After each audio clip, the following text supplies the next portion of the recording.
North Dakota is home to the world's largest carbon sequestration project. Basin Electric Power Cooperative owns the Great Plains Synfuels plant, which delivers CO2 to an oil field in Saskatchewan, Canada. The CO2 is being injected to extend the field's productive life by 25 years and produce an additional 130 million barrels of oil. I am pleased that Mike Eggl of Basin Electric will be taking part in this initiative today. CO2 enhanced oil recovery technology could increase the economically recoverable oil in the United States by 35 to 50 billion barrels.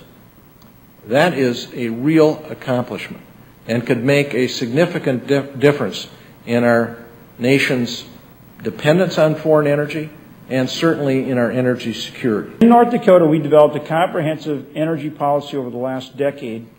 It's called Empower ND, Empower North Dakota. The approach was to develop all of our sources of energy, both traditional and renewable, to create synergistic partnerships between them and to incentivize private investment that would stimulate the development and deployment of new technologies, again, that would produce more energy, but do it with good environmental responsibility.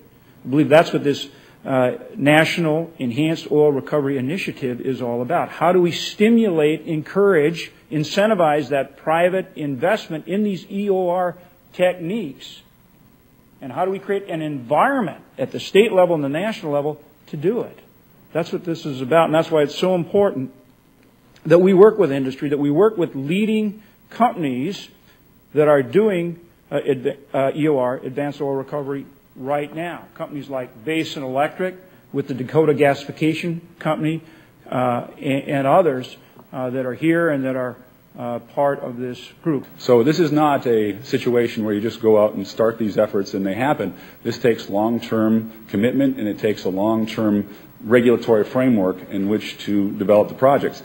And it addresses two problems. I mean, one, you are extending the life of the oil field significantly, so you're taking out the highs and lows of much of this development, and you're addressing the issue of what to do with this CO2. So obviously, this is, as the senators mentioned, a win-win, and we'd like to see more of that happen.